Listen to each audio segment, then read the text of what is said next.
പ്രാണനിൽ അലിഞ്ഞവൾ. ആ ചട്ടുകാലിയോട് ഈ വീട്ടിൽ നിന്ന് ഇറങ്ങിപ്പോകാൻ പറയുന്നുണ്ടോ നിങ്ങൾ? എനിക്ക് ആ നശൂലത്തെ കാണുന്നത് പോലും വെറുപ്പാ. ദേഷ്യം കൊണ്ട് അലറുകയായിരുന്നു ശില്പ ആ സമയം. ശരത് അവളെ ആവുന്നത്ര സമാധാനിപ്പിക്കാൻ ശ്രമിക്കുന്നുണ്ട്. ശില്പ, ഞാൻ പറയുന്നത് നീ ഒന്ന് സമാധാനം കേൾക്ക്. എനിക്ക് നിങ്ങൾ പറയുന്ന ഒന്നും കേൾക്കണ്ട. അവൾ കാരണം നഷ്ടങ്ങൾ സംഭവിച്ചത് എനിക്കാണ്. അതുകൊണ്ട് ആ നാശത്തിനെ എങ്ങനെയെങ്കിലും ഈ വീട്ടിൽ നിന്ന് പറഞ്ഞുവിട്. എടി, നീ ഇതെന്തൊക്കെയാ പറഞ്ഞു കൂട്ടുന്നത് പെണ്ണേ? അവള് നിങ്ങളുടെ പെങ്ങടായതുകൊണ്ട് നിങ്ങൾക്ക് അവളെ ഇറക്കി വിടാൻ ബുദ്ധിമുട്ടാണെങ്കിൽ എന്നോട് പറഞ്ഞാൽ മതി. ഞാൻ അവളെ പിടിച്ച് വെളിയിൽ തള്ളാം. എനിക്കാരെയും പേടിയില്ല. ശില്പ, നീയൊന്ന് നിർത്തുന്നുണ്ടോ? വെളിവില്ലാതെ നീ ഇത് എന്തൊക്കെയാ പറയുന്നത്? ആരെങ്കിലും ഇതൊക്കെ കേട്ടോണ്ട് വന്നാൽ എന്താ സംഭവിക്കാന്നറിയാമോ? ആ, ഒരു കുഞ്ഞിനെ നഷ്ടപ്പെട്ട അമ്മയുടെ വേദന അതെനിക്കേ മനസ്സിലാവൂ. അച്ഛനായ ശരത്തേട്ടൻ ഒരിക്കലും മനസ്സിലാവില്ല. ഇവിടെ ആർക്കും അതിലൊന്നും യാതൊരു കുഴപ്പവുമില്ല. അതെനിക്കറിയുകയും ചെയ്യാം. എന്റെ കുഞ്ഞല്ലേ പോയത്, അതിന് നിങ്ങൾക്കൊക്കെ എന്താ അല്ലേ? അത് പറയുമ്പോൾ ശില്പ വിതുമ്പിപ്പോയിരുന്നു. എടോ, താൻ കാല് തന്നെ വീണതുകൊണ്ടാ നമുക്ക് നമ്മുടെ കുഞ്ഞിനെ നഷ്ടമായത്. അല്ലാതെ ഗൗരി കാരണമല്ല. താൻ ശ്രദ്ധിക്കാഞ്ഞതിന്റെ പേരിൽ ഇങ്ങനെ സംഭവിച്ചു. അത് അംഗീകരിക്കും ശില്പ. ഓ, നിങ്ങളൊരു മണ്ടനായി പോയല്ലോ ശരത്തേട്ടാ. എന്റെ അമ്മ കണിയാന്റെ അടുത്ത് പോയി പ്രശ്നം വെപ്പിച്ച് നോക്കിയപ്പോ ഇക്കാര്യം നേരത്തെ അറിഞ്ഞതാ. ശില്പ വീറോടെ പറഞ്ഞപ്പോൾ ശരത്ത് അവളെ സംശയത്തോടെ നോക്കി. ഏട്ടാ, നമുക്ക് നഷ്ടപ്പെടുന്നത് നമ്മുടെ മൂന്നാമത്തെ കുഞ്ഞിനെയാ. ഇതിപ്പോ ഞാൻ വീണതുകൊണ്ടാ. പക്ഷെ കഴിഞ്ഞ 2 പ്രാവശ്യം എങ്ങനെയാ കുഞ്ഞിനെ നമുക്ക് നഷ്ടായത്? ശില്പയുടെ മൂർച്ചയേറിയ ചോദ്യത്തിന് മുൻപിൽ മറുപടി പറയാനാവാതെ നിന്ന് ശരത്ത്. അതാ ഞാൻ പറഞ്ഞത്, ഇങ്ങനെ തുടർച്ചയായി നമ്മുടെ ജീവിതത്തിൽ അനർത്ഥങ്ങൾ കണ്ടു തുടങ്ങിയപ്പോ അമ്മയാണ് പോയി പ്രശ്നം വെപ്പിച്ചത്. ആദ്യം കണിയാൻ ചോദിച്ചത് നമ്മൾ താമസിക്കുന്ന വീട്ടിൽ വൈകല്യമുള്ള ആരേലും ഉണ്ടോ എന്ന് അറിയാമോന്നാണ്. അയാൾ എങ്ങനെ കൃത്യമായിട്ടിത് ചോദിച്ചു? ആ, അതെനിക്കെങ്ങനെ അറിയാം? കബഡി നിർത്തിയപ്പോ തെളിഞ്ഞു കാണും, ശില്പ പറഞ്ഞു. അതേസമയം പെണ്ണൊരുത്തി ഒരു ചുമരിന്റെ അപ്പുറം നിന്നുകൊണ്ട് ഈ വാക്കുകളെല്ലാം കേൾക്കുന്നുണ്ടായിരുന്നു. അവളുടെ കണ്ണുകൾ നിറഞ്ഞു. തുടുത്ത കവിളിലൂടി മിഴിനീർ ധാരധാരയായി ഒഴുകിയിറങ്ങി. അതവളുടെ നെഞ്ചിനെ നനച്ചു. ചലനശേഷി കുറഞ്ഞ ഇടത്തേക്കാൽ വലിച്ച് ധൃതിയിൽ ഭിത്തിയിലേക്ക് പിടിച്ചുകൊണ്ട് അവൾ എങ്ങനെയൊക്കെയോ മുറിയിൽ ചെന്നെത്തി. കിടക്കയിലേക്ക് വീണുകൊണ്ട് തലയിണയിലേക്ക് മുഖം പൂഴ്ത്തുമ്പോൾ ശ്രമപ്പെട്ട് തന്റെ ഏങ്ങലടികൾ ഒതുക്കി വെക്കാൻ പാടുപെടുകയാണവൾ. കുറെ നേരം ഓരോന്നോർത്തോർത്ത് കിടന്നു. പിന്നെ പതിയ കിടപ്പിൽ മയങ്ങിപ്പോയിരുന്നു ആ പെൺകുട്ടി. ഏറെ നേരത്തിന് ശേഷം അവളുടെ അമ്മ അരുന്ധതി വന്ന് വിളിക്കുമ്പോഴാണ് അവൾ ഉറക്കത്തിൽ നിന്ന് ഉണർന്നത്. എന്തു പറ്റി ഇന്ന് പതിവില്ലാത്തൊരു ഉറക്കം? അവരവളുടെ നെറ്റിയിലൂടെ മൃദുവായി തഴുകിക്കൊണ്ട് ചോദിച്ചു. വിളക്ക് വെക്കാൻ നേരായിട്ടും താഴേക്ക് കാണാത്തോണ്ട് കയറി വന്നതാ ഞാൻ. അപ്പോഴാണ് അവൾക്ക് ഓർമ്മ വന്നത്, താൻ ഇത്രയും നേരം കിടന്നുറങ്ങിപ്പോയോന്ന്. പെട്ടെന്ന് ചാടിപ്പടിഞ്ഞ് എഴുന്നേക്കാൻ ശ്രമിച്ചതും വേച്ച് കട്ടിലേക്ക് തന്നെ വീഴാൻ പോയ അവളെ ചേർത്ത് പിടിച്ചതും അരുന്ധതിയാണ്. എന്താ ഗൗരി ഇത്? സൂക്ഷിക്കണ്ടേ? ഇപ്പൊ ഞാൻ പിടിച്ചില്ലായിരുന്നെങ്കിലോ? തല ചെന്ന കട്ടിൽപ്പടിയിൽ ഇടിച്ചേനെ. അരുന്ധതി അവളെ ചേർത്ത് പിടിച്ചുകൊണ്ട് പറഞ്ഞു. ഗൗരി ഒന്നും മിണ്ടാതെ മൗനമായിരുന്നു. എന്താ മോളുടെ മുഖമൊക്കെ വല്ലാതിരിക്കുന്നേ? എന്തെങ്കിലും വയ്യായികയുണ്ടോ? അവളുടെ നെറ്റിയിലേക്കും കഴുത്തിലേക്കും കൈ ചേർത്ത് വെച്ചുകൊണ്ടാണ് അരുന്ധതി അത് ചോദിച്ചത്. ഏയ്, ഒന്നുമില്ല. അമ്മയ്ക്ക് തോന്നിയതാവും. ചിലപ്പോ കിടന്നുറങ്ങിയതിന്റെ ആവും, ഗൗരി അരുന്ധതിയോട് പറഞ്ഞു. എന്നാലും അതല്ലല്ലോ. എന്റെ മോളുടെ മുഖത്തെ പ്രസാദമൊക്കെ അങ്ങ് കെട്ടുപോയതുപോലെ തോന്നുന്നു. കണ്ണൊക്കെ വല്ലാണ്ട് കലങ്ങിക്കിടക്കുന്ന പോലെ. എന്തു വെച്ചു മോളെ? എന്തെങ്കിലും വിഷമമുണ്ടോ? എന്താണെങ്കിലും അമ്മയോട് പറയേ. അരുന്ധതിയുടെ മുഖത്തെ ആകുലതയാണ് നിറഞ്ഞു നിൽക്കുന്നത്. ഏയ്, എനിക്കെന്ത് വിഷമോ? എന്തെങ്കിലും ഉണ്ടെങ്കിൽ ഞാൻ അമ്മയോട് പറയില്ലേ. തൽക്കാലം എന്റെ അരുന്ധതിക്കുട്ടി വേഗം താഴേക്ക് പോയി വിളക്ക് വെക്കുന്നേ. ഞാൻ അപ്പോഴേക്കും മേലൊക്കെ ഒന്ന് കഴുകിയിട്ട് അങ്ങോട്ട് വരാം. വേഗം വരണം കേട്ടോ. താഴെ അച്ഛനുണ്ട്. അരുന്ധതിയുടെ വായിൽ നിന്നത് കേട്ടതും ഗൗരിയുടെ മുഖം വിടർന്നു. അച്ഛന് നേരത്തെ വന്നോ? അവളുടെ കണ്ണുകളെ കുറുമ്പ്. എങ്കിൽ ഞാൻ വേഗം പോയി ഫ്രഷായി വരാം. അതും പറഞ്ഞുകൊണ്ട് ബാത്റൂമിലേക്ക് നടക്കുന്ന ഗൗരിയെ ഒന്ന് നോക്കിയ ശേഷമാണ് അരുന്ധതി പൂജാമുറിയിലേക്ക് പോയത്. ഗൗരി വേഗം ഫ്രഷായി താഴേക്ക് ഇറങ്ങിച്ചെന്നു. പൂജാമുറി ചെന്ന് അവളുടെ കണ്ണനെ കണ്ടു പ്രാർത്ഥിച്ചു. ഗൗരിയുടെ ഇഷ്ടദൈവം കൃഷ്ണനാണ്. അവൾക്ക് എന്ത് സങ്കടങ്ങളുണ്ടെങ്കിലും അവൾ ഓടിച്ചെല്ലുന്നത് കണ്ണന്റെ മുൻപിലേക്കാണ്. പ്രാർത്ഥനയ്ക്ക് ശേഷം അവൾ നേരെ ചെന്നത് ലിവിംഗ് റൂമിലേക്കായിരുന്നു. സോഫയിലിരുന്ന് ടി വി കാണുന്ന പ്രതാപനെ കണ്ടതും അവൾ അയാളുടെ അരികിലേക്ക് ചേർന്നു. എന്തു പറ്റി അച്ഛന്റെ ഗൗരിക്കുട്ടിക്ക്? ഏയ്, ഒന്നും പറ്റിയില്ലച്ചാ. ഞാൻ കുറച്ചു സമയം കിടന്ന് ഉറങ്ങിപ്പോയി, അതാ. ഗൗരി മുഖത്തൊരു പുഞ്ചിരി വരുത്തിക്കൊണ്ട് പറഞ്ഞു. പക്ഷേ ഈ മുഖം കണ്ടിട്ട് അങ്ങനെ തോന്നുന്നില്ലല്ലോ. എന്തെങ്കിലും വിഷമമുണ്ടോ മോളെ? പ്രതാപൻ വീണ്ടും അവളോട് ചോദിച്ചു. അവൾക്ക് മനസ്സിലായി അരുന്ധതി വന്ന് എന്തോ ഒന്ന് പ്രതാപനോട് പറഞ്ഞു കൊടുത്തിട്ടുണ്ടെന്ന്. സത്യം വച്ചാ എനിക്കൊരു കുഴപ്പമില്ല, ഐ പെർഫെക്റ്റ്ലി ഓക്കെ. അതും പറഞ്ഞുകൊണ്ട് വീണ്ടും ഗൗരി പ്രതാപന്റെ തോളിൽ തലചാരി ഒരേ ഇരിപ്പിരുന്നു. പ്രതാപൻ ന്യൂസ് കണ്ടിരിക്കുകയാണ്. അപ്പോഴാണ് അരുന്ധതി 2 ഗ്ലാസ്സിൽ പായസവുമായി അവിടേക്ക് വന്നത്. ഗൗരി അത്ഭുതത്തോടെ അരുന്ധതിയെ നോക്കി. ഇന്നെന്താമ്മേ വിശേഷം? പായസമൊക്കെ ഉണ്ടാക്കാൻ? ഇത് നമ്മൾ ഉണ്ടാക്കിയതല്ല മോളെ. നമ്മുടെ ഇവിടെ സഹായത്തിന് വരുന്ന സുനിതയില്ലേ, അവളുടെ മകള് പ്രസവിച്ചു. ആര്, സഞ്ജനയോ? അവള് പ്രസവിച്ചോ? അതേ മോളെ, ആൺകുട്ടിയാ. ആഹാ, ഒരു ദിവസം നമുക്ക് കുഞ്ഞിനെ കാണാൻ പോകാൻ കേട്ടോമ്മേ. ഗൗരി മറ്റൊന്നും ചിന്തിക്കാതെ സന്തോഷത്തോടെ പറഞ്ഞു. അരുന്ധതിയുടെ ഉള്ളിൽ പെട്ടെന്നൊരു വേദന വന്നു. പിന്നെ അവരത് പുറത്ത് കാണിക്കാതെ മെല്ലെ പുഞ്ചിരിച്ചു. ഏറെ നേരായിട്ട് ഗൗരി പ്രതാപന്റെ അരികിൽ നിന്ന് എഴുന്നേറ്റ് പോകാതെ അവിടെ തന്നെ ഇരിക്കുവാണ്. അതോടുകൂടി പ്രതാപനൊരു കാര്യം മനസ്സിലായി. ഗൗരിക്ക് തന്നോട് എന്തോ പറയാനുണ്ടെന്ന്. എന്തു പറ്റി? ഗൗരിമോൾക്ക് അച്ഛനോട് എന്തെങ്കിലും പറയാനുണ്ടോ? ഏറെ നേരമായിട്ടും ഗൗരി ഒന്നും മിണ്ടുന്നില്ലെന്ന് കണ്ടതും പ്രതാപൻ ചോദിച്ചു. അതച്ഛാ, അച്ഛൻ ഒരിക്കൽ പറഞ്ഞില്ലേ എന്റെ വിവാഹത്തെക്കുറിച്ച്? പറഞ്ഞു. അന്ന് മോളല്ലേ പറഞ്ഞത് മോൾക്ക് തൽക്കാലം വിവാഹം കഴിക്കാനൊന്നും താല്പര്യമില്ലെന്ന്, ഒരു ജോലിയൊക്കെ വാങ്ങണം, അത് കഴിഞ്ഞു മതിയെന്ന്. അച്ഛാ, എന്നെ മനസ്സിലാക്കുന്ന ഒരാൾ വന്നാ നമുക്ക് നോക്കാം. എന്റെ കുറവുകൾ അറിഞ്ഞുകൊണ്ട് പൂർണ്ണമായും എന്നെ ഉൾക്കൊള്ളുന്ന ഒരാൾ. അങ്ങനൊരാളാണെങ്കിൽ എനിക്ക് സമ്മതമാണ്. പ്രതാപൻ വിശ്വാസം വരാത്തതുപോലെ തന്റെ മകളെ നോക്കി. അവളുടെ സംസാരം കേട്ടുകൊണ്ട് അരുന്ധതിയും അവിടേക്ക് വന്നു. സത്യമാണോ മോളെ നീ പറഞ്ഞത്? അതെ അമ്മേ, ഇനി ഈ തീരുമാനത്തിലൊരു മാറ്റവും ഉണ്ടാവില്ല. ഞാൻ ഒരുപാട് ആലോചിച്ചു. എനിക്കിപ്പോ ഇങ്ങനെയാണ് തോന്നിയത്. ഗൗരി തീർപ്പ് കൽപ്പിക്കും പോലെ പറഞ്ഞു. കണ്ണാ, എന്റെ പ്രാർത്ഥനകൾ ഒടുക്ക നീ കേട്ടുല്ലോ. അരുന്ധതി നെഞ്ചിൽ കൈവച്ചുകൊണ്ട് മൗനമായി പ്രാർത്ഥിച്ചു. ഏറെ നാളായി ഗൗരി വിവാഹം കഴിക്കില്ലെന്ന് പറഞ്ഞു വാശിയിലായിരുന്നു. മറ്റൊന്നും കൊണ്ടല്ല, അവളുടെ കുറവുകളെക്കുറിച്ചുള്ള അപകർഷതാബോധമാണ് അവളെ വിവാഹത്തിൽ നിന്നും പിന്തിരിപ്പിച്ചുകൊണ്ടിരുന്നത്. അച്ഛനും അമ്മയും ഒരുപാട് പറഞ്ഞു നോക്കിയിട്ടും അവൾ വിവാഹത്തിന് സമ്മതിക്കുന്നില്ലായിരുന്നു. ഓരോരോ മുടന്ത ന്യായങ്ങൾ പറഞ്ഞ് അവൾ ഒഴിഞ്ഞു മാറുകയായിരുന്നു. അപ്പോ മോൾക്ക് സമ്മതാണല്ലേ? പ്രതാപൻ വീണ്ടും എടുത്തു ചോദിച്ചു. അതെ അച്ഛാ, പൂർണ്ണ സമ്മതം.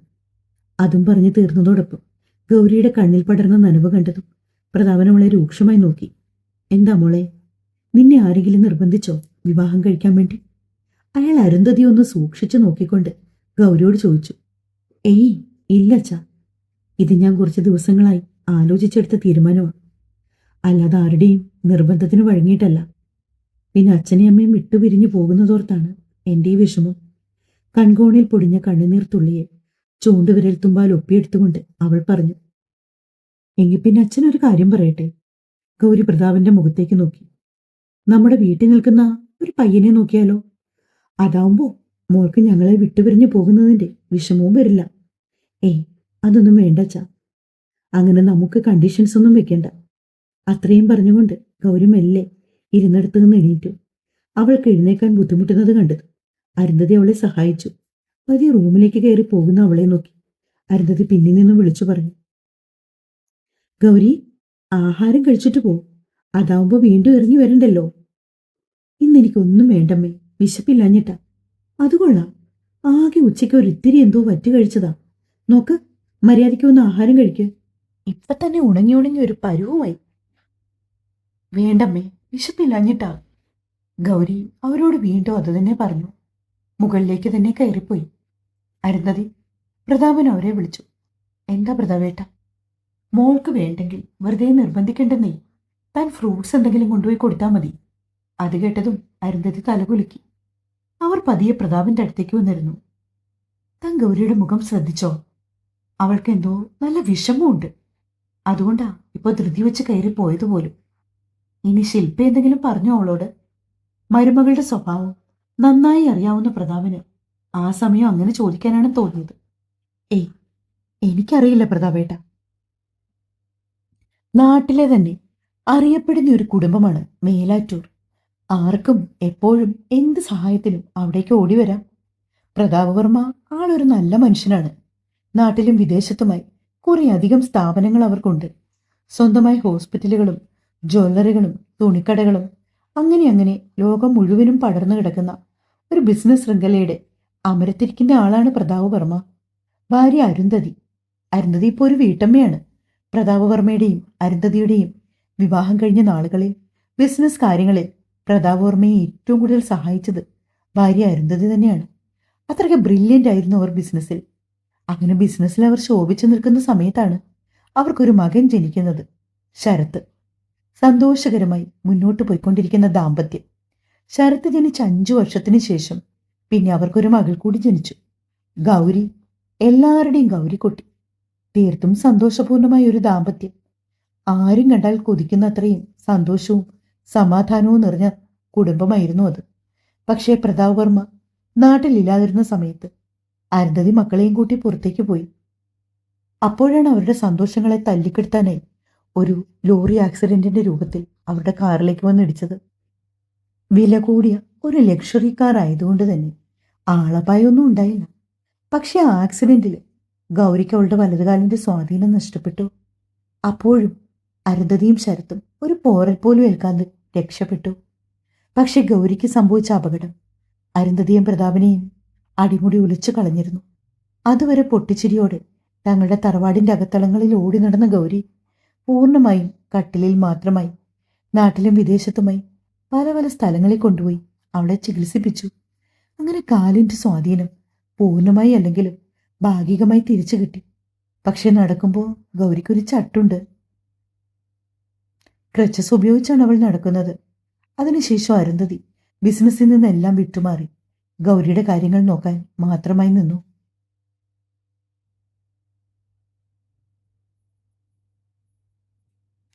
പലപ്പോഴും ഇത്ര എഫിഷ്യൻ്റായ തൻ്റെ അമ്മ താൻ ഒരുവൾ കാരണം വീട്ടിൽ ഒതുങ്ങിക്കൂടി പോയത് ഗൗരിക്കും വിഷമമുണ്ടാക്കുന്ന കാര്യമായിരുന്നു. അങ്ങനെ ഇരിക്കെ ഗൗരി തൻ്റെ കുറവുകളെയെല്ലാം മനഃപൂർവ്വം മറന്നുകൊണ്ട് MBA 1ാം റാങ്കോടെ വിജയിച്ചു. ശേഷം ഇടയ്ക്ക് അവൾ പ്രതാപനൊപ്പം കമ്പനിയിലൊക്കെ പോയി തുടങ്ങി. ആ സമയത്താണ് ശരത്തിന് അവനൊപ്പം പഠിച്ച പെൺകുട്ടിയുടെ വീട്ടിൽ നിന്നും ഒരു വിവാഹാലോചന വന്നത്. ഇരുവരും തമ്മിൽ പ്രണയത്തിലായിരുന്നു. അതുകൊണ്ട് തന്നെ പ്രതാപനും അരുന്ധതിയും മക്കളുടെ ഇഷ്ടം നടക്കട്ടെ എന്ന് കരുതി ശരത്ത് ആഗ്രഹിച്ച പെൺകുട്ടിയുമായി ശരത്തിന്റെ വിവാഹം ഉറപ്പിച്ചു. പക്ഷേ യഥാർത്ഥ പ്രശ്നങ്ങൾ തുടങ്ങുന്നത് അവിടെ നിന്നായിരുന്നു. വിവാഹം കഴിഞ്ഞ് കൃത്യം 6 മാസം കഴിഞ്ഞപ്പോൾ തന്നെ ശില്പ ഗർഭിണിയായി. പക്ഷെ എന്തുകൊണ്ടോ ആ കുഞ്ഞിനെ അവർക്ക് ലഭിച്ചില്ല. തുടരെ തുടരെ അതുപോലെയുള്ള 2 അനുഭവങ്ങൾ പിന്നെ അവരുടെ ജീവിതത്തിൽ വന്നു. അരുന്ധതിക്കും പ്രതാപനും തങ്ങളുടെ മകന്റെ ജീവിതത്തിൽ സംഭവിച്ച ഈ പ്രതിസന്ധി ഓർത്ത് വല്ലാണ്ട് വിഷമമുണ്ടായിരുന്നു. ശില്പ വിവാഹം കഴിച്ചു വന്ന നാളെ നല്ലൊരു മരുമകളായിരുന്നു. പക്ഷേ പോകെ പോകെ ശില്പയുടെ സ്വഭാവം മാറി തുടങ്ങി. ആദ്യമൊക്കെ സ്നേഹത്തോടെ മാത്രം അരുന്ധതിയോട് പെരുമാറിയിരുന്നവൾക്ക് പിന്നെ അരുന്ധതി എന്ത് ചെയ്താലും കുറ്റം മാത്രമായി. അങ്ങനെ വീട്ടിൽ വഴക്കു തുടങ്ങിയപ്പോൾ പ്രതാപനും അതിലിടപെട്ടു. ശരത്താണെങ്കിൽ ശില്പ എന്തു പറഞ്ഞാലും അതാണ് ശരിയെന്ന മട്ടിൽ ഉറച്ചു നിൽക്കും. അതോടുകൂടി പിന്നെ പിന്നെ പ്രതാപനും അരുന്ധതിയും അവരുടെ പ്രശ്നങ്ങളിലൊന്നും ഇടപെടാതായി. പക്ഷെ പലപ്പോഴും അവർക്കറിയില്ലായിരുന്നു തങ്ങളുടെ മകന്റെയും മരുമകൾക്കും ഇടയിൽ ഏറ്റവും വലിയ പ്രശ്നമായിട്ടുള്ളത് ഗൗരിയാണെന്നുള്ളത്. അന്ന് വൈകുന്നേരം ഗൗരി ഒഴികെ എല്ലാവരും അത്താഴം കഴിക്കുവാനെത്തി. ശരത്തിന്റെ കണ്ണുകൾ ഗൗരിയെ തിരിഞ്ഞെങ്കിലും അവൻ അവൾ എവിടെയെന്നൊന്നും ചോദിക്കാൻ നിന്നില്ല. അതേസമയം ശില്പയാകട്ടെ അതൊന്നും കാര്യാക്കാണ്ട് ആഹാരം കഴിക്കുന്ന തിരക്കിലാണ്. പ്രതാപൻ തന്നെയാണ് സംസാരത്തിന് തുടക്കമിട്ടത്. ശരത്തെ, ഗൗരി വിവാഹത്തിന് സമ്മതം പറഞ്ഞു. ശില്പയുടെ കണ്ണുകൾ തിളങ്ങി. എങ്ങനെയെങ്കിലും ആ ചട്ടുകാലിയെ ഈ വീട്ടിൽ നിന്ന് ഓടിക്കണമെന്ന് മനസ്സിൽ ആഗ്രഹിച്ചവൾ കൊത്തുകിട്ടിയ ഒരു അവസരം കൂടിയായിരുന്നു അത്. ആണോ അങ്കിൾ? ഗൗരി സമ്മതിച്ചോ? അതെന്തായാലും നന്നായി. എത്രയെന്ന് പറഞ്ഞാ അവൾ ഈ വീട്ടിൽ തനിച്ചിങ്ങനെ? എപ്പോഴായാലും അവൾക്കൊരു കുടുംബം വേണ്ടേ? ശില്പ ആലോചനയോടെ പറഞ്ഞു. ശരത്ത് അവളെ ഇടം കണ്ടിട്ടും നോക്കി. എത്ര പെട്ടെന്നാണ് ഇവൾ സ്വഭാവം മാറ്റുന്നത്. അവൻ മനസ്സിൽ ചിന്തിച്ചു. എന്നാൽ പ്രതാപനും അരുന്ധതിയും ശില്പയുടെ ആ സംസാരമൊന്നും ശ്രദ്ധിക്കാൻ നിന്നില്ല. ശരത്തെ, ഞാനിപ്പോൾ ഇത് നിന്നോട് പറഞ്ഞത് എന്തിനാണെന്ന് വെച്ചാൽ, നിനക്കറിയാവുന്ന നല്ല പയ്യന്മാരാരെങ്കിലും ഉണ്ടെങ്കിൽ പറയണം. പിന്നെ ഞാൻ ആ ബ്രോക്കർ രാഘവനോടും ഇതേപ്പറ്റി ഒന്ന് സൂചിപ്പിച്ചിട്ടുണ്ട്. കുറച്ചു മുമ്പ് ഞാൻ അയാളെ വിളിച്ചിരുന്നു. ഗൗരിക്ക് പറ്റിയ നല്ല ആലോചന വരുവാണെങ്കിൽ പറയാൻ പറഞ്ഞിട്ടുണ്ട്. അങ്കിൾ, നമുക്ക് ഏതെങ്കിലും കുറവുകളുള്ള പയ്യന്മാരെ നോക്കുന്നതല്ലേ നല്ലത്? ശില്പ മുഖത്ത് നിഷ്കളങ്ക ഭാവം വരുത്തി ചോദിച്ചതും കത്തുന്ന ഒരു നോട്ടമായിരുന്നു പ്രതാപന്റെ ഭാഗത്തു നിന്നും അവൾക്ക് ലഭിച്ച മറുപടി. അരിശത്തോടെ എടുത്തുവെച്ച ഭക്ഷണം ഒരുവിധം കഴിച്ചു തീർത്തുകൊണ്ട് പ്രതാപൻ ധൃതിയിൽ ഊണുമുറിയിൽ നിന്ന് എഴുന്നേറ്റ് പോയി. ശില്പയൊന്ന് രൂക്ഷമായി നോക്കിക്കൊണ്ട് പിന്നാലെ അരുന്ധതിയും. നീ എന്തിനാ ശില്പേ അച്ഛനോട് അങ്ങനെയൊക്കെ പറയാൻ പോയത്? നിനക്ക് ഗൗരിയെ വീട്ടിൽ നിന്ന് വിവാഹം കഴിച്ച് പോണോന്നല്ലേ ഉള്ളൂ. അവൾ ആരെ വിവാഹം കഴിച്ചാലും അത് നിന്നെ ബാധിക്കുന്ന കാര്യമല്ല, കേട്ടല്ലോ? ശില്പയുടെ ആ സംസാരം ശരത്തിനും അത്ര ഇഷ്ടപ്പെട്ടിട്ടില്ലായിരുന്നു. അവനും ആഹാരം കഴിക്കാതെ എഴുന്നേറ്റ് പോയതോടെ ശില്പ ക്രൂരമായ ഒരു ചിരിയോടെ അവിടെ തന്നെ ഇരുന്നു. ശേഷം എടുത്ത ആഹാരം മുഴുവൻ കഴിച്ചു തീർത്ത് സാവധാനമാണ് അവൾ അവിടെ നിന്ന് എണീറ്റത്. പിറ്റേന്ന് രാവിലെ ബ്രോക്കർ രാഘവനേക്കാൾ മുമ്പേ മേലാറ്റൂരിന്റെ മുറ്റത്ത് മറ്റൊരാളുണ്ടായിരുന്നു. സാവിത്രി. മറ്റാരുമല്ല, ശില്പയുടെ അമ്മ. അകത്തേക്ക് കയറി വരുന്ന സാവിത്രിയെ ഒട്ടൊരു അത്ഭുതത്തോടെയാണ് അരുന്ധതി നോക്കിയത്. കാര്യം സാവിത്രി അങ്ങനെ ഇങ്ങനെ അവിടേക്ക് അധികം വരാറൊന്നുമില്ല. ആഹാ, ആരത് സാവിത്രിയോ? എത്ര നാളായി ഇങ്ങോട്ടേക്ക് കണ്ടിട്ട്? ഓ, ഒന്നും പറയണ്ട അരുന്ധതി, അവിടെ ഓരോ തിരക്കുകളല്ലേ. അതൊക്കെ പോട്ടെ. ഇന്നലെ ശില്പ വിളിച്ചപ്പോൾ പറഞ്ഞു ഇവിടുത്തെ ഗൗരിക്ക് കല്യാണം നോക്കുന്നുണ്ടെന്ന്. നേരാണോ? സാവിത്രി വന്നതിന് പിന്നിലെ ഉദ്ദേശം എന്താണെന്ന് അരുന്ധതിക്ക് ഇപ്പോൾ പൂർണ്ണമായി വ്യക്തമായി. ശില്പയെപ്പോലെ തന്നെയാണ് സാവിത്രിയും. കുത്തിത്തിരിപ്പുണ്ടാക്കാനും പാരിതോഷണം പറയാനും ഒക്കെ ഇത്തിരി ഉത്സാഹം കൂടുതലാണ് അവർക്കും. അതെ സാവിത്രി, ഗൗരിക്ക് ഞങ്ങൾ വിവാഹം നോക്കുന്നുണ്ട്. അതെന്തായാലും നന്നായി. ഞാൻ വന്നതേ കുറച്ച് ആലോചനകളുമായിട്ടാ. അവരതും പറഞ്ഞുകൊണ്ട് ലിവിംഗ് റൂമിലെ സോഫയിലേക്കിരുന്നു. അവർക്ക് അടുത്തേക്ക് തന്നെ അരുന്ധതിയും. 2-3 ഫോട്ടോ അവർ അരുന്ധതിക്ക് നേർക്ക് നീട്ടി. ഇതാ നോക്കിക്കേ, എല്ലാം നല്ല പയ്യന്മാരാ. പിന്നെ ഒരാൾക്ക് കേൾവിക്ക് ഇത്തിരി കുറവുണ്ട്, വേറൊരാൾക്ക് കണ്ണിന് ചെറിയൊരു മങ്ങല്. അല്ലാതെ വേറെ കുഴപ്പമില്ല കേട്ടോ. പിന്നെ ഈ പയ്യനുണ്ടല്ലോ, ഇത്തിരി പ്രായം കൂടുതലാ. ഗൗരിയേക്കാൾ ഒരു 10 വയസ്സ് കൂടുതൽ കാണും. പക്ഷെ നല്ല പയ്യനാ, നല്ല കുടുംബക്കാരും. അത് കേട്ടുകൊണ്ടാണ് പ്രതാപൻ അവിടേക്ക് വന്നത്. ആഹാ, സാവിത്രി ബ്രോക്കർ പണിയും തുടങ്ങിയോ? അയാൾ അല്പം പരിഹാസത്തോടെയാണ് അത് ചോദിച്ചത്. അയാൾ തന്നെ കളിയാക്കിയതാണെന്ന് മനസ്സിലായതും സാവിത്രി മെല്ലെ ഇരുന്നിടത്തുനിന്ന് എണീറ്റു. ഏയ്, അങ്ങനൊന്നും അല്ല പ്രതാപേട്ട. ഇവിടുത്തെ കുട്ടിക്ക് വിവാഹം നോക്കുന്നുണ്ടെന്ന് അറിഞ്ഞപ്പോ അറിയാവുന്ന 2-3 പയ്യന്മാരുടെ ഫോട്ടോയുമായി ഞാൻ രാവിലെ തന്നെ ഇങ്ങ് പോന്നു. തൽക്കാലം ഗൗരിക്ക് വേണ്ടി സാവിത്രി പയ്യനെ അന്വേഷിക്കാൻ നിൽക്കണ്ട കേട്ടോ. അരുന്ധതി ആ ഫോട്ടോസ് അങ്ങ് തിരിച്ചു കൊടുത്തേക്ക്. എന്നിട്ട് സാവിത്രി ആഹാരം കഴിച്ചില്ലെങ്കിൽ ആഹാരം എടുത്തു കൊടുക്ക്. അത്രയും പറഞ്ഞുകൊണ്ട് പ്രതാപൻ പോകാൻ തയ്യാറായി പുറത്തേക്കിറങ്ങി. അരുന്ധതിയുടെ കണ്ണിൽ നനവ് പടർന്നു. എന്താ അരുന്ധതി ഇത്? ഞാൻ നല്ലൊരു കാര്യത്തിന് പോകാൻ നിൽക്കുമ്പോൾ താൻ ഇങ്ങനെ കണ്ണു നിറച്ചു നിന്നാൽ എങ്ങനെ ശരിയാവുക? അങ്ങനല്ല പ്രതാപേട്ട. എന്നാലും ആ സാവിത്രി, തനിക്കറിയാവുന്നതല്ലേ അവരുടെ സ്വഭാവം. ഇനി അതിൽ വിഷമിച്ചിട്ടോ സങ്കടപ്പെട്ടിട്ടോ ഒരു കാര്യവുമില്ല. കേട്ടിട്ടില്ലേ, പട്ടിയുടെ വാല് 12 കൊല്ലം കുഴലിലിട്ടാലും നേരെയാവില്ലെന്ന്. അതുപോലെ തന്നെയാ സാവിത്രിയുടെയും ശില്പയുടെയും ഒക്കെ മനസ്സ്. അതെത്ര ശരിയാക്കാൻ നോക്കിയാലും ശരിയാവില്ല. പഠിച്ചതേ പാടൂ. അതുകൊണ്ട് താൻ അതൊക്കെ വിട്. വെറുതെ നമ്മുടെ സന്തോഷം ഇല്ലാണ്ട് ആക്കരുത്. ഗൗരി ഇതുവരെ ഉണർന്നില്ലല്ലോ. പ്രതാപൻ വാച്ചിലേക്ക് നോക്കി. സമയം 8 മണിയായി. ഇല്ല, ഇതുവരെ താഴേക്ക് കണ്ടില്ല. താനൊന്ന് ചെന്ന് നോക്ക്. ഇന്നലെ അത്ര സന്തോഷത്തിലൊന്നും അല്ലല്ലോ മുകളിലേക്ക് കയറിപ്പോയത്. ചിലപ്പോൾ എഴുന്നേക്കാൻ മടി പിടിച്ച് അവിടെ തന്നെ കിടപ്പുണ്ടാകും. എന്നിട്ട് അവളോട് പറ റെഡിയായി ടെക്സ്റ്റൈൽസിൽ പോകാൻ. ഇന്നൊരു ബൾക്ക് സ്റ്റോക്ക് വരുന്ന ദിവസമാണ്. ഓണമൊക്കെ അടുത്തില്ലേ, അതുകൊണ്ട് തിരക്ക് കൂടും ഷോപ്പിൽ. ഇന്ന് ഞാൻ ഉച്ച കഴിഞ്ഞേ വരൂ. എനിക്കൊരാളെ മീറ്റ് ചെയ്യാനുണ്ട്. അതുകൊണ്ട് ഗൗരി ഉണ്ടാവണം അവിടെ. ശരിയേട്ടാ, ഞാൻ പറയാം. അതും പറഞ്ഞുകൊണ്ട് അരുന്ധതി അകത്തേക്ക് നടന്നു. തൻ്റെ അമ്മ വന്നതറിഞ്ഞ് ശില്പ ഉത്സാഹത്തോടെ മുകളിൽ നിന്ന് ഓടിയിറങ്ങി വരുവാണ്. അമ്മ ഇത്ര രാവിലെ വന്നു? പിന്നെ വരാതെ? അവൾ എന്തായാലും കെട്ടാൻ സമ്മതിച്ചില്ലേ? ഇനി മനസ്സ് മാറും മുമ്പ് കുറച്ച് പയ്യന്മാരുടെ ഫോട്ടോയുമായി ഞാനിങ്ങി പോന്നു. ശില്പ വിശ്വാസം വരാത്ത പോലെ സാവിത്രിയെ നോക്കി. അതേടി, താ നോക്ക്. സാവിത്രി കയ്യിലിരുന്ന പയ്യന്മാരുടെ ഫോട്ടോ ശില്പയ്ക്ക് നേരെ നീട്ടി. അമ്മയ്ക്കിത് എന്തിന്റെ കേടാ? അവൾക്ക് വിവാഹപ്രായമായെങ്കിൽ അവളെ വിവാഹം കഴിപ്പിച്ചയക്കാൻ അവളുടെ അച്ഛനും അമ്മയ്ക്കും അറിയാം. അമ്മ എന്തിനാ വെറുതെ ഇതിനൊക്കെ മെനക്കെട്ടിറങ്ങി വരുന്നേ? എന്റെ മോളെ, ഇതെല്ലാം നിന്റെ ജീവിതം സുരക്ഷിതമാക്കാൻ വേണ്ടിയുള്ള ഈ അമ്മയുടെ ഓരോ പെടാപ്പാടല്ലേ?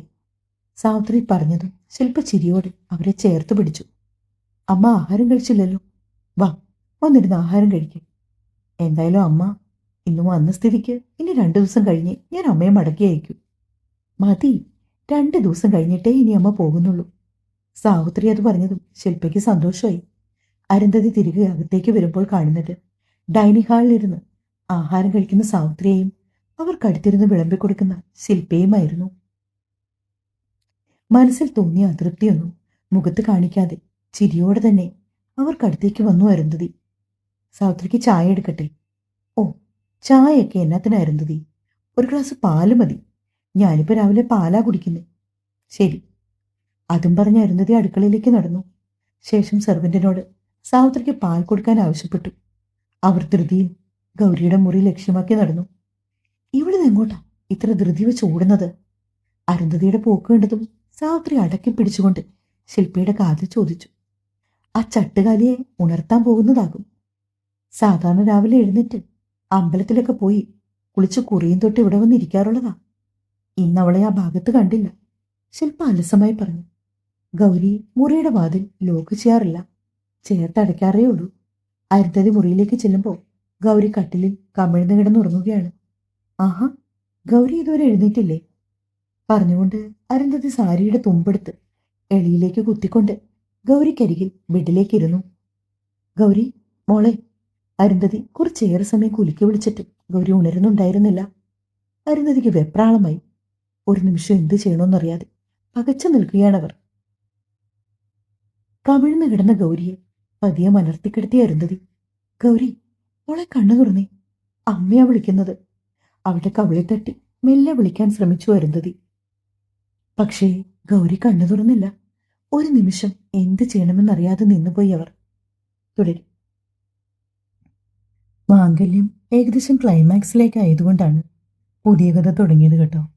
കഥ ഇഷ്ടമായെങ്കിൽ ദയവ് ഇത് സപ്പോർട്ട് തരാൻ മറക്കല്ലേ.